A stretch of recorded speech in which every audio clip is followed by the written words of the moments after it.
ISIS has been targeting Christians. Many have fled here to the safety and protection of northern Iraq.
Good evening, everyone, and welcome to this very special episode of Persecuted, Not Abandoned, and Open Doors TV special here in TBN Asia. And I'm BJ Candole from Open Doors Philippines. And we have a very special campaign for our persecuted brothers and sisters in Christ living in sub-Saharan Africa.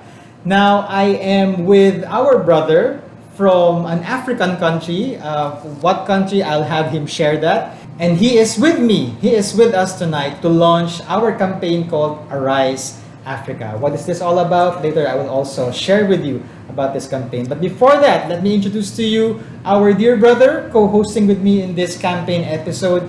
He is from Victory. He's serving from one of the churches here. And that's how we got to know him. Of course, shout out to Angelica if you are watching. Thank you for connecting the both of us. And this is already the result of your connection. And so please welcome, without further ado, my co-host for this episode, Henry. Henry, good evening to you. Good evening, BJ. Good evening, BJ. Once again, I'm Henry, and I'm from Liberia. It's a West African country. Liberia is around Nigeria. So as I was mentioning a while ago, our episode is to launch our Arise Africa campaign. And this is a multi-year campaign for Open Doors, and this is the first year that we are launching this. So you have maybe seeing some of our posts. You have maybe watched a video, or maybe some of you have been to Africa, and you are aware of the violence that our persecuted brothers and sisters are experiencing in this part of the world. And so we are highlighting them through this campaign. Hopefully more and more people will not just get to know about this campaign, but to pray and to remember and to support our persecuted brothers and sisters in this part of the world. Henry, I'm just curious, you come from Africa also, you come from Liberia as you've shared. Now, what is the general situation of Christianity, of Christians in your country? Are they also being persecuted, or are they generally free like the Philippines? The persecution over there is almost like the Philippines here, because of the rate of Christianity. We have up to 85% of the population that are Christians, and most of all the leadership of Liberia. They are Christians also, and also the Constitution was built on Christianity. Wow. Our capital city, Monrovia, before it was named Monrovia, after our fifth president, James Monroe, it was named Christopolis, mean the city of Christ. Wow. So that is a unique character that we love God. That country was built on a Christian principle.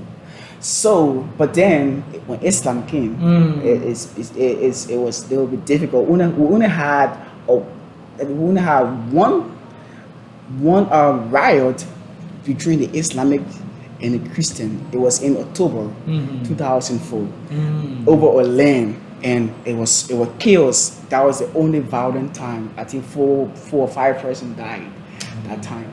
That was the only violence. But the persecution is only the responsiveness now. When you go to the villages in Liberia, we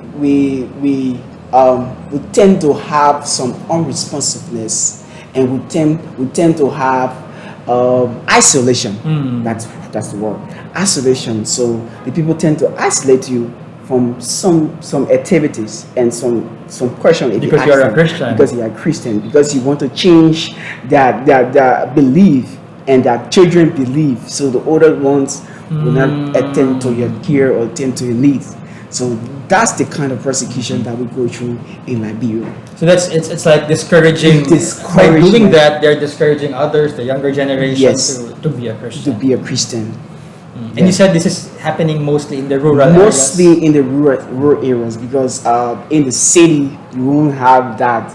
Yeah, we won't have that. We accept everybody believe as Christian principled nation. We accept everybody believe. We don't force people to Christianity, right? Even here we don't force people to Christianity. Christianity is your heart led. You have to believe, you yourself believe. Yeah. So that's one of the things. The persecution is not much. It's not violent like in Risha. Like so in Risha it's so hard. It's so hard. I can't believe. I pray that it won't happen in the Philippines, in my country. Amen. God forbid. Okay, now you've mentioned the country of Eritrea. Maybe you want to share more about. We'll start to talk about some African countries that are included in this campaign. And also, if you've watched our first episode here in TBN Asia, we've talked about the World Watch List, and there's so many African countries in that list, like Nigeria, Burkina Faso, Central African Republic, Ethiopia, Sudan, Congo, and now Henry will talk a little bit more about Eritrea, which is number 4 in the Open Doors World Watch List. Henry, what are some of the findings that you saw, maybe some reflections of the things that you have read on the persecution of Christians in Eritrea? Yeah, when I saw some testimonies and some videos on Eritrea and read about that, it was so heartbroken for me as a Christian, because being that because of my faith, I've been persecuted, I've been jailed. There's one pastor, I've forgotten the name, a pastor that was jailed in Eritrea, and he was jailed for I don't know how long. But even though he got free, but that pain that he went through for his trauma. That trauma that he went through for his belief, just for going and serving God, is so disheartening. It's so disheartening. So it's not something to think about. So we have to pray.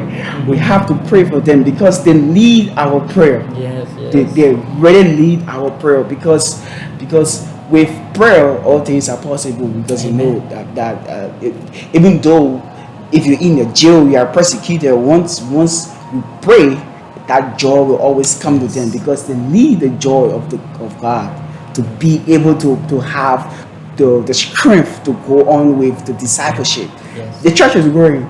It's really growing in Eritrea. It's inspired because of our prayer, because of open doors, because of this campaign. They are strengthened by our prayer. A while ago, Henry and I were reflecting that what if something like that happens, like he plays the bass guitar and the drums, and he dreams to be a music minister. Yeah. But what if one day he's just playing the guitar, serving in the church, and then the police barges in and confiscates his instruments, raids the church, arrests people, and even himself. It's so disheartening. It's not something to think about, because that freedom of the gospel is good. the gospel is also hard. Christianity is not something easy Yeah. already. It's something difficult. It's not of our own strength. Yeah. We need the source of God's strength. So then, and then you are persecuted over that. So that pain of playing the guitar, after playing the guitar, for playing that guitar, you are going to a jailhouse for somebody who you're not seeing for God. You're not seeing him, but you believe in him. Yeah. So that's the pain. That's the pain that they are feeling. They are not seeing God, but because of their belief, there's so much belief towards God that He saved them from that sin. So that is so disheartening. So I can think about that. Yeah. And that's why most of our persecuted brothers and sisters are willing to go over this persecution, because the worst thing that can happen to them is to die, but it's okay in a way, because when they open their eyes, they're gonna see Jesus. Yes, to see Jesus. And so the testimony hopefully will plant a seed, more seeds, so that the community, the country will get to know more Jesus despite the suffering, despite the persecution. Despite it. So that's the country of Eritrea, and we'd like to show you this short video about some of the testimonies of our persecuted brothers and sisters in Eritrea. Let's watch this.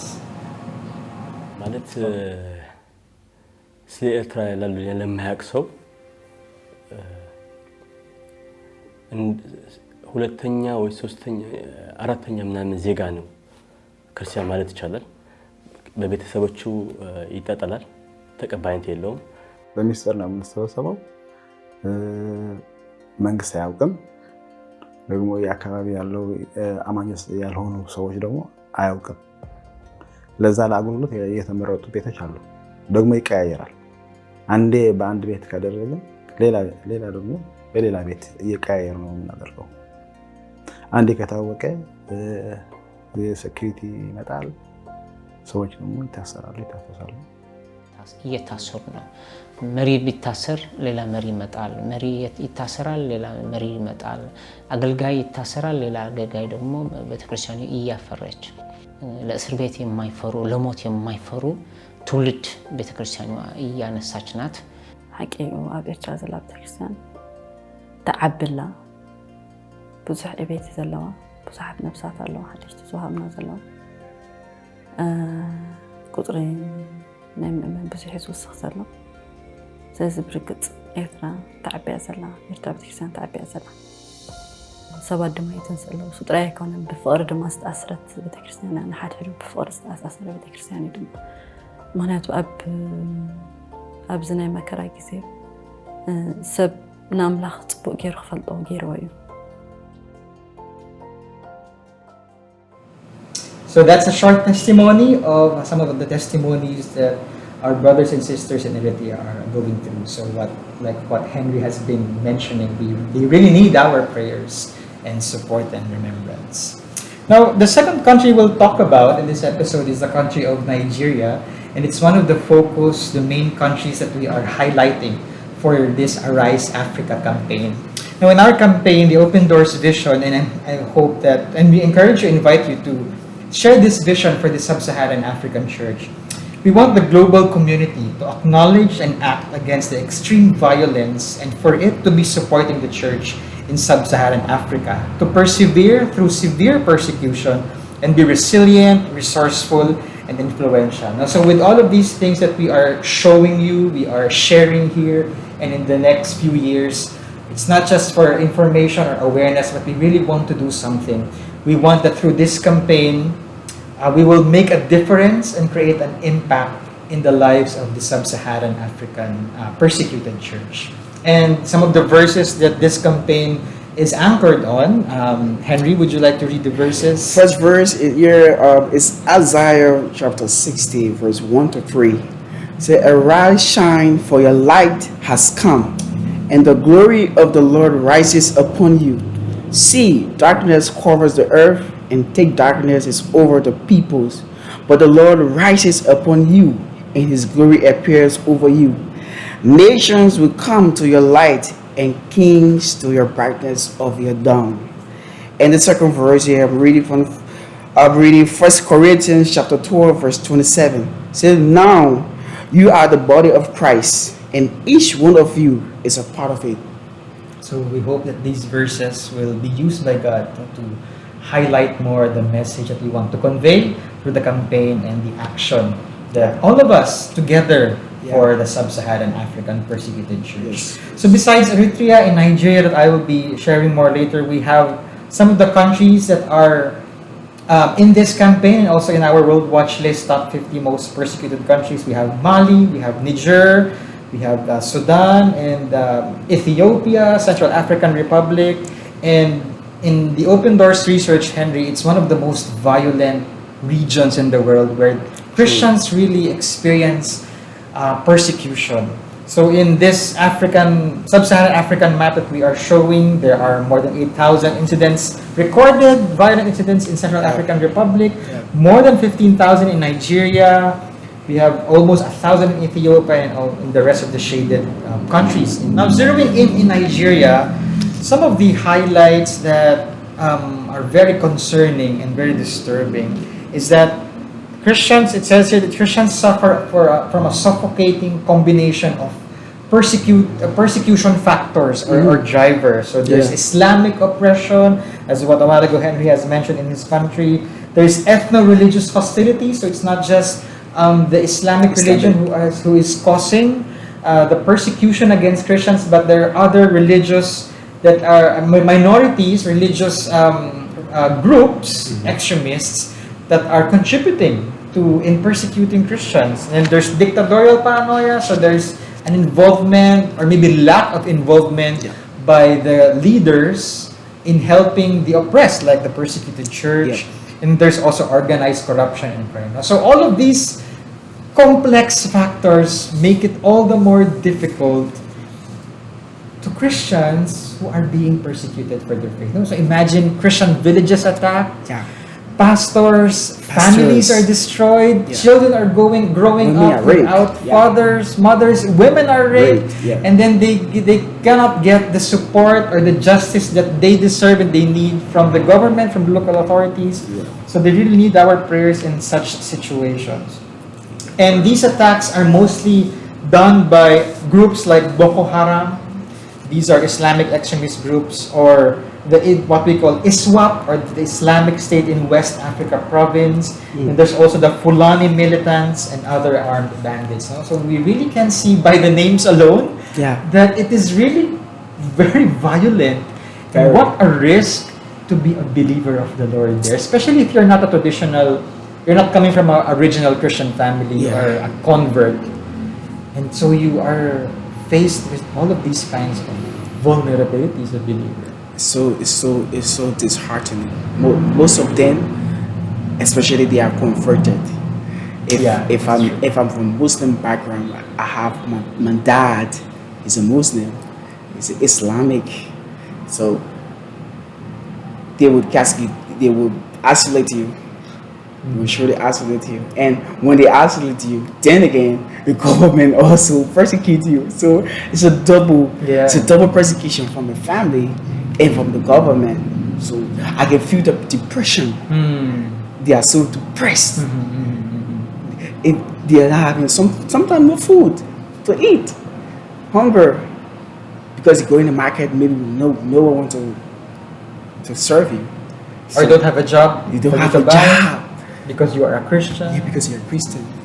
So I believe that this is the end time. So we just have to pray. This is the end time.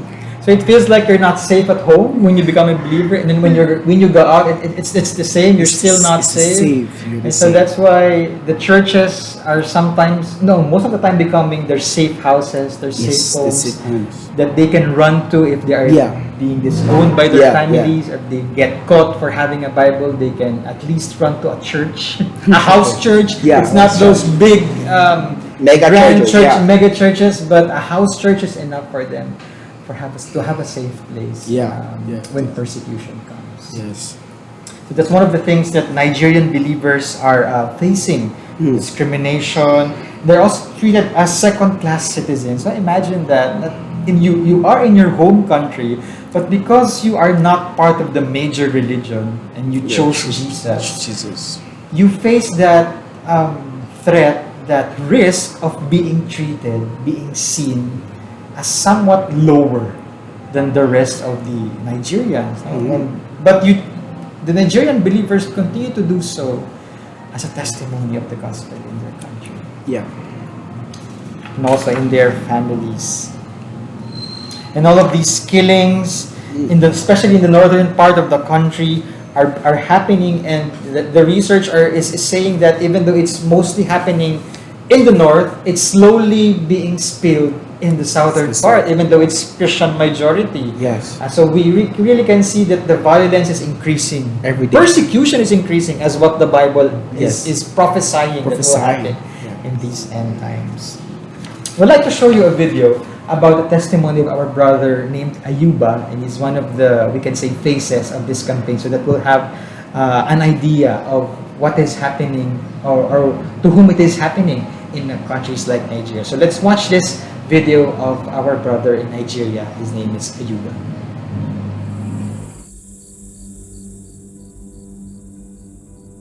At night, we heard the first gunshot.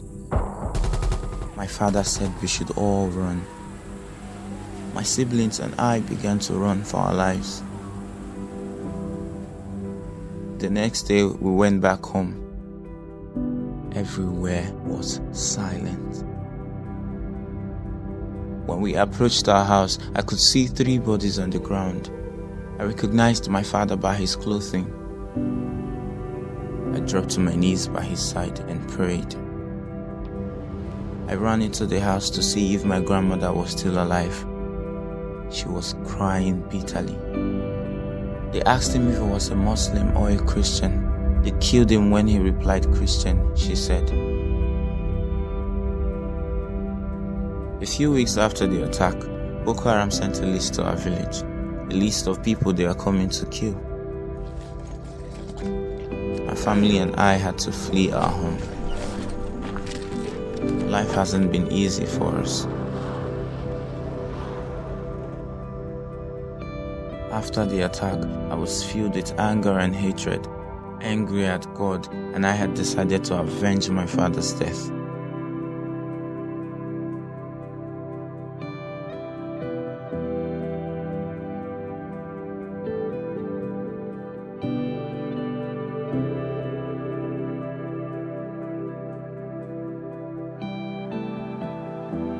Before coming here, I had decided to never forgive. It was all I could think about. But now, I have found peace, encouragement, and hope. I have learned to forgive and to leave everything at the feet of Jesus. And if I am to die like my father, so be it.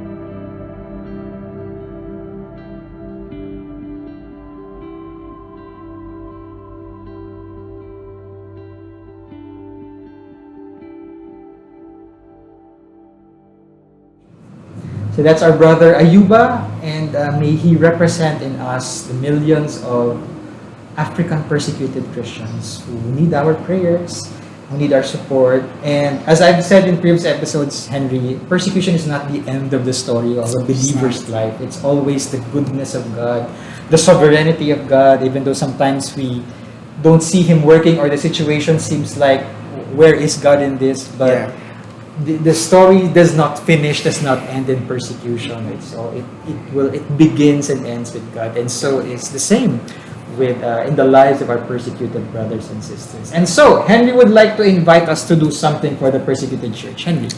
Yeah, I want to invite and pray that everyone join our week of prayer.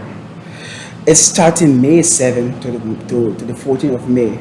So this prayer is targeted towards the sub-Saharan African country that is going through this trauma. So we need the believers to pray for other believers so that they can be strengthened. So during this time, we'll be praying for each one of those countries and those leaders so that they can be strengthened, so the church can rise. So the main aim is for our a church to rise in those countries so that they cannot be too depressed. So I want to invite you guys to Open Doors website. Is www.opendoors.ph. There you can see the magazine and you can get the prayer points, get those prayer points and start to pray. Please, I beg you in the name of God, please pray for our brothers and sisters. Thank you, Henry. And for those of you whom God is calling to support financially, especially through this campaign, specifically for the Sub-Saharan African Persecuted Church, you may go to our website at www.opendoors.ph to know what you can give, how much, a suggestion, and what specific projects that your donation, your support can go to strengthen the persecuted church.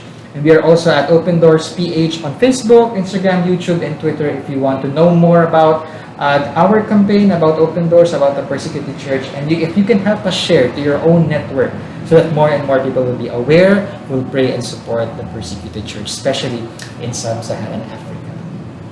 Henry, this is it. This concludes our campaign launch for this episode. Thank you very much again for being here, for joining us tonight, and helping us in being part of this Arise Africa campaign launch. Any last words for our viewers? How did you feel doing this?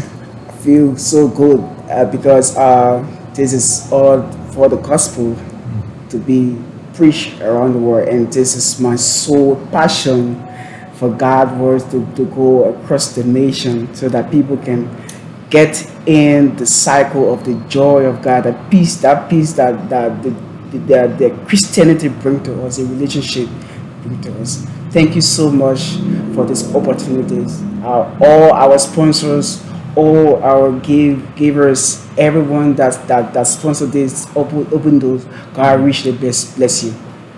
Thank you, Henry, and thank you to everyone for you who have joined us tonight. This is once again BJ from Open Doors Philippines, and this is Persecuted, Not Abandoned, an Open Doors TV special here in TBN Asia. Good night, and God bless you all.